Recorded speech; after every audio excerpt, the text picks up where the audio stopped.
All right, we are still talking about Paranoia Troubleshooters. This is the core game, published around about 2010 by Mongoose. It's a reprint of an older game that, it says in here, copyright 2000, what do we got here? 1983, published in 2009. So there you go, that's kind of the timeline.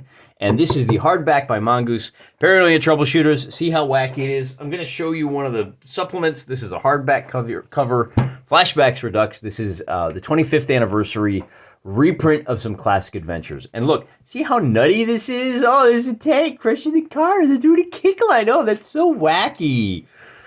Man, I have such a love-hate relationship with this game. And part of that, full disclosure, you're listening to a guy who is Gen X. And we are the irony-drenched generation for whom sarcasm and not being so ironic, you don't even know whether you're being sarcastic. That's us. So when you have this kind of slapstick lathered on top of a dystopia, it kind of rubs me the wrong way a little bit. I like my humor like I like my martinis. Dry as a bone. Now, that said, because this is a role-playing game set in a dystopian city, the slapstick is a way to kind of add a little bit of sugar to help that medicine go down. And, if you're really more of a slapstick kind of guy, then, you can have a lot more fun with Paranoia. But that's just kind of like the easy setting for explaining why the game, I have such a love-hate relationship with it. I like a more intellectual humor. I like the kind of humor that you got to think about and where you're never quite sure whether the joke is being told or whether they're serious. And it's that kind of samizdat humor that has allowed me to kind of skate through a lot of the strictures on modern day language that we have, particularly on social media. You guys watch your channel, you know what I'm talking about. And we're going to talk about the game itself. In our last video, I think it was actually the last video we published, we talked about the worst adventure ever. And when I say worst, I mean one of the best, because it is just a nightmare. It's spoofing the genocide that was done by the Chinese back in their Great Leap Forward. But that's besides the point. Go back and watch that video. It's really good. I want to talk more about Paranoia as a whole. But before I get into that, I did want to show you this Flashback Redux because it has something very interesting there's Friend Computer in the introduction. So I'm going to read these couple of paragraphs verbatim, and you can take them how you want. As we hurtle past Paranoia's 25th anniversary into an era uneasily sandwiched between the techno-utopia of 2010, that's the film, the sequel to 2001, and the Mayan apocalypse of 2012, the game seems more prescient than ever. As I write, the headlines are full of leaked secrets, conspiracy theories, batting 1,000, shadowy secret societies vying against increasingly autocratic regimes, okay, we missed that one. Invasive security procedures, a check. Economies that wobble like Potemkin villages, check. Corporate malfeasance, triple check. Corporate malfeasance in collusion with invasive security procedures. And alarmingly weird technology. Have you hugged your local AI today? There's a running section on the official Paranoia blog, but these days it's almost redundant. We have met the commie mutant traitor, and it is us. Now, you could take that as a negative. Man, things really are falling apart. On the other hand, this is written like 12 years ago, and they were complaining about the civilization teetering on the edge. It's been teetering for, this is post-2008, the economic collapse 2008. We've been kind of trundling along. Maybe we got another 12 years left in the gas tank. Let's hope so, right? People have been complaining about the fall of the West for a long time. Hopeful messages. We take our white pills wherever we can get them. Some of us take them every Sunday at church. So let's now talk about Paranoia Troubleshooters and why we have such a love-hate relationship with Paranoia. But by the way, I don't know which edition this is. Paranoia doesn't have like second, third, fourth. They had an edition somewhere around the turn of the century that was called Paranoia XP. So topical, because Windows XP had just come out. Oh, see how it aged like a Simpsons joke, so they get moved away from that pretty quick.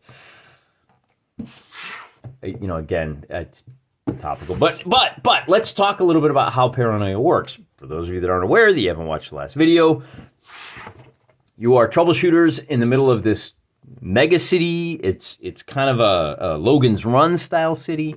It's run by an insane computer called Friend Computer, who's just horribly programmed. He's going through. I highly recommend you read Johan Kalzi's The Corroding Empire. It's a brilliant collection. It's kind of like Isaac Asimov's Foundation, except it's really more about how complex systems break down over time.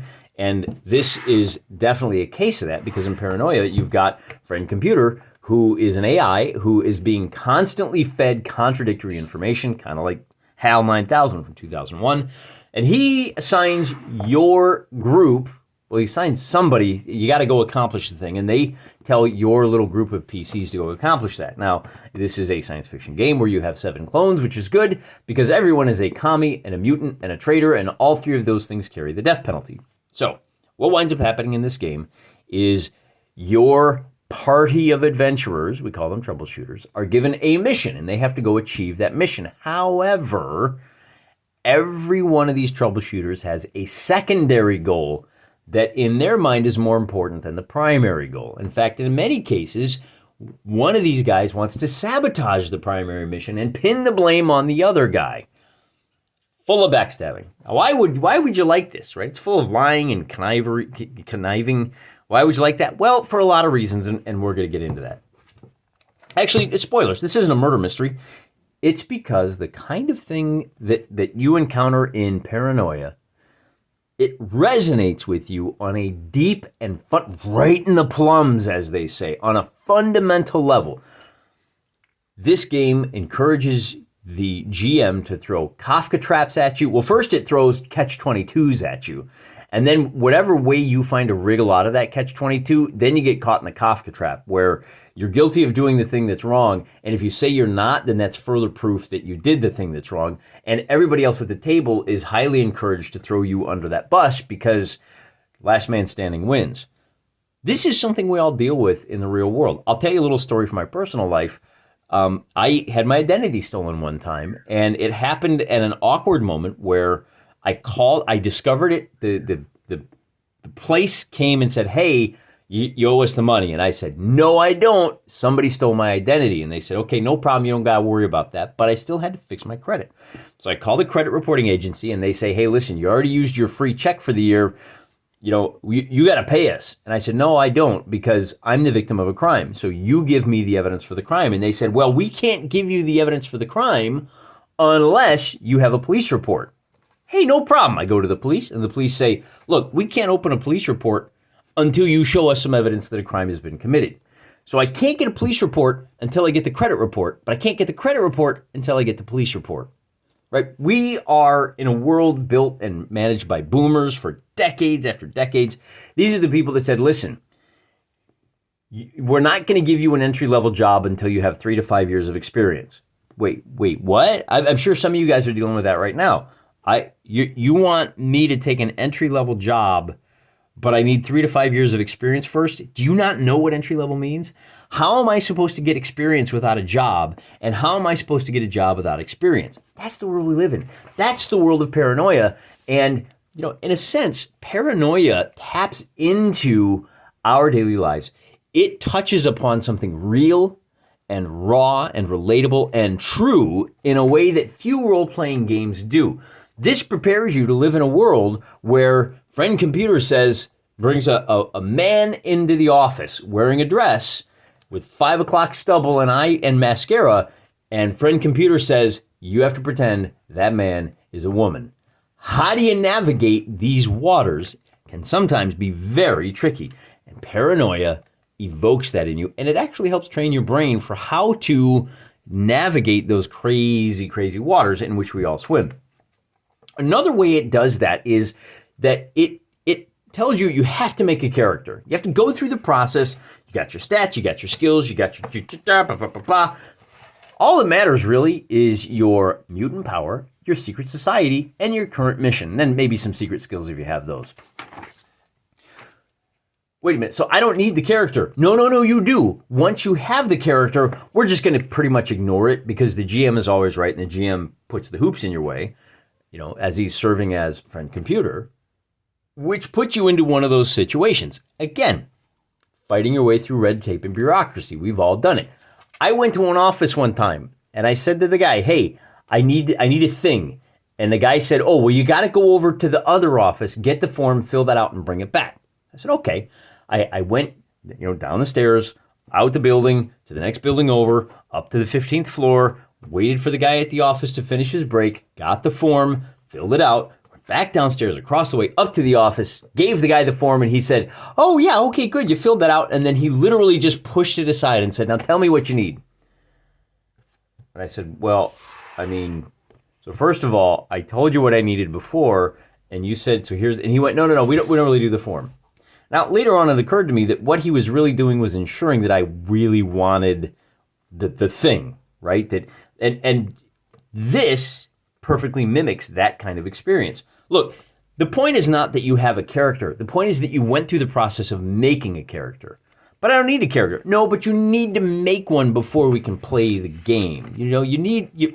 Okay, that's fine. And this is one of the things that I find frustrating about Paranoia. Paranoia is by far, absolutely, it is a storytelling game. It is a game that is all about you sitting around the table, negotiating with other people, trying to trip them up, trying to trap them, trying to get them to trap themselves so that you don't have to take any part in the blame for them wrecking themselves. And so all of these skills rarely come into play. They only come into play at the behest of the GM. And in this game, they actually say, I'm probably not going to be able to find it. Here, what a GM does. And it's got these rules for the GM. Rule number 1, you are in charge. You are always right. Okay, this is a real problem. This is a bad way to run a game. Normally, and I'm the rules as written Avenger. And rules are fantastic because they serve as the intermediary between the GM and the players. They provide a foundational touchstone that everyone has agreed upon. In a game like this, there can be no central core skeletal structure. You have to have the GM as the core arbiter. And here's where the game, again, enters that love-hate. Because here's the dirty little secret that nobody ever really talks about when it comes to Paranoia. The troubleshooters have what is effectively in the modern parlance, a toxic relationship with the computer. This is an abusive relationship. The computer has a series of hoops for the troubleshooters to jump through, but the computer also has a unspoken set of hoops that the troubleshooters don't even know exist, and they have to aim and try to jump through those hoops while guessing. That's the in-game experience. That in-game experience matches the experience for conventional style role-playing games, where the DM has a central hoop, the stated hoop for the players to jump through to stay on task, to stay on story, to stick with the narrative. And he's got all of these other little hoops that they have to jump through. They don't know what they are. They have to guess where they are and what they are, or else they get in trouble. I'm going to say that again because I think this is really important. The relationship between the troubleshooters and the computer perfectly mirrors the relationship between players and DM in a conventional style RPG. Of course, if you are using all of the tricks that we talk about in this masterpiece of a game, Advanced Dungeons and Dragons, where you are playing the rules as written, where everything is on the table, and most of the players know most of the secrets so they can actually engage in role-playing and determining what their character does and doesn't know at any given time. This is not like that. This is there's hidden victory conditions. You very rarely ever finish an adventure in this because the adventure is not the point. It's the paranoia that's the point. The adventure is just an excuse to get up to hijinks. That is brilliant. Without question, there is no game that has better satirized or satire. Is that satirized? Is that the word, satirized? I feel like satirized means like with a goat bottoms, hopping around and goat horns. But I guess it has the same Latin root, right? No game has better made fun of the abusive relationship between storytelling DMs or GMs and their players than Paranoia. And there's a part of me that really wishes that the rules would have leaned into that and would have made it more explicit. But they don't, and that's a problem. Now, it's fine within the context of this game, because when you say, listen, I want to play Paranoia, you are essentially telling the DM to, beat me, kick me, and tell me lies. You're submitting to that. And we all know that's what's happening. And that's why, in a weird way, now somebody, well, why do you like a game where you have to spend all your time lying? Because this is a game where you're honest about it. This is a game where you're open about it. It's very much like, I've used this analogy before, it's like diplomacy. We all know that we're negotiating for benefits. We all know that this alliance is only going to last as long as it's convenient for us, and we're going to race to stab the other guy in the back. Paranoia is the same thing. When you drop the pretenses, then you can engage in full-bore skullduggery. The problem, and again, this is the problem we have with players and DMs who don't run games by the rules as written, that they're lying about what they're doing. And that's basically the point. This game is one of the most honest RPGs on the market because it's honest about what it is. So that's part of the other reason why I have a love-hate relationship with this, because it does spoof conventional role-playing games by adopting the exact same methods as traditional role-playing games. Last thing I want to leave you with is this. You really have to be careful who you play this game with. The fact that it leans so heavy into the GM is always right. You are in charge. The players aren't your enemies, they're your entertainment. Always turn the players against each other, not against you. Player conditioning, it's extraordinarily manipulative, and this is the kind of game that appeals to psychopaths. Well, again, we've talked about the fact that this game dials into some fundamental truths of the human condition and some fundamental truths of this religion called modernity. There's good stuff in here, and if this tool is used properly, it can do wonderful things for you. Unfortunately, because there is so much power dumped into the hands of the GM, it's very easy to abuse this power, and I've seen it on multiple occasions. A GM for this game has to take a paternal role. There's all kinds of perverse incentives to be a horrible, despicable person, and that's the wrong way to approach this game. You have to approach this game with a kind of cold, clinical analysis of our friend the computer. You have to understand that there's nothing personal going on here. It's just that your red troubleshooters have to go visit the office that's down the orange hallway. Well, wait a minute. The orange is off limits to them. How are they supposed to get there? Not my problem. I made it the troubleshooter's problem because I didn't realize it was a problem, and maybe because I want to encourage the troubleshooters to, to be better, to do better, to overcome challenges. Right? There's all kinds of ways that you can make the troubleshooters' lives miserable, but most of the versions of this game, well, I shouldn't say that. The version of the game that I have, and from everything, all of the analysis I've seen online has been, you should have a really good time just messing with the players. No, you should not. You should set up unwinnable situations and then sit back and see how the players win those situations. There's a lot of table talk and there's a lot of secrets in this game, but that will arise organically from the nature of the exercise. The GM doesn't have to do anything. All he has to do is kind of flick that first pebble down the mountainside, and the avalanche will pick up steam of its own accord. He should just be sitting back and letting the game play out without forcing the issue, without forcing the humor. Most of these... Now we're going to turn our attention back to Flashback Redux, and let's take a look at what we've got. So we were in kind of this one big city, kind of like the island, right? The one with young Obi-Wan Kenobi and the blonde having to escape the clone farm. Spoiler alert. Not the, what's the other island? There've been a couple of movies called The Island, but I'm talking about the one where they had they were clone farming people. Hey, here's another one, right? It's the most powerful war machine ever created, and it's kind of like, oh, you know what else this is like? This is like Idiocracy, where things are kind of breaking down over time because nobody knows how they really work.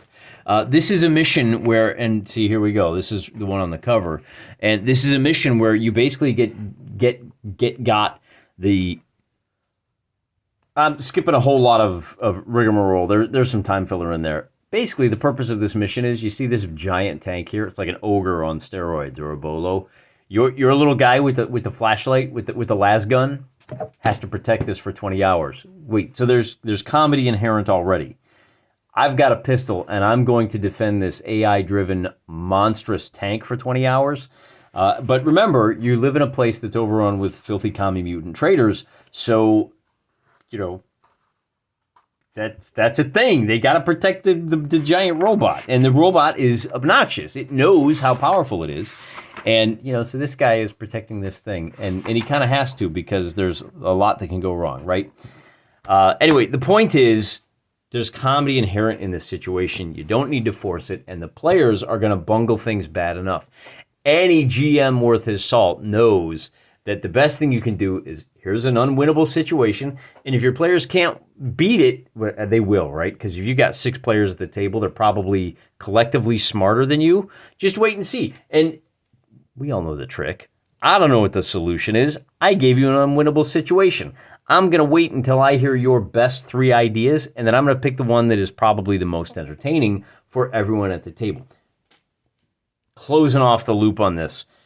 Your job as the GM should not be to abuse the players. There's a line in here where the tank says, I can destroy anything. Any questions? And if anybody questions it, just kill them. I'm like, well, no, timeout. Now, come on, timeout. I know you've got 7 lives in this game, or you got like 6 clones. But there's other ways to get the point across that are more interesting than just rocks fall, everybody dies. You don't need to be that kind of DM. Be more clever. Be more interesting. Vaporize the floor beneath the guy so he falls 10 feet and breaks his leg, and now he's got to go through the next chapter of the story with a busted leg. Or he's got to walk over to the other side of the room and take a medical evaluation form, get that signed out, and then walk over to the other side of the room so that he can send the email to tech services, or wet tech services, who will be there in. Well, I mean, if this is an American Alpha Complex, then they'll be there if you've got 100,000 credits. If it's a British Alpha Complex, then it'll be there in about 6 months. And if it's Canadian, then they'll be there immediately to tell you to kill themselves. See, I just made those jokes up right off the bat. The jokes write themselves for a game like this because you're making fun of the real world. And because we live in, as the kids say, the clown world, you can have a lot of fun making fun of the real world with the kind of dry humor. Now, I didn't, see, I'm Canadian Alpha Complex, kill yourself. You just lay it out there, guys. And that's one of my other beefs with this game is those rare occasions where I've tried to play this with strangers. You don't have the shared vocabulary. You don't have the shared experience. You're a little more sensitive. You're a little more... When you're doing comedy with strangers, you're not sure where the line is. So you kind of got to hold back. If you play this with good friends of yours, if you play it in social media with a bunch of goofballs that don't care, like the Channer type guys, the Quattros Channers, we're gonna say it like that so that we don't get like AI dinged for saying 4chan. The point is, if you play this game with people and you know where the lines are and you know what lines not to cross, you can have a whole lot more fun with it. If you play with a bunch of randos, we all know what the guys at the conventions are like when it comes to hygiene and not being as smart as they think they are and thinking they're the smartest guy at every table. I relate to that on both sides of it. Sometimes you're the smartest guy at the table, and sometimes you realize that the guy that thinks he's not the smartest guy at the table. But what's the old saying? If you sit down at the table and you can't identify who the smartest guy at the table is, it's definitely not you. Anyway, that's why I love this game. That's why I hate this game. That's why this game is my frenemy. And that's why I think you should at least pick up a copy of this game and read through it. Not the latest edition. Go with the Mongoose edition. You can find it online for pretty cheap, I would imagine. Anyway, and don't give money to people that hate you. Until next time, I'm praying for you.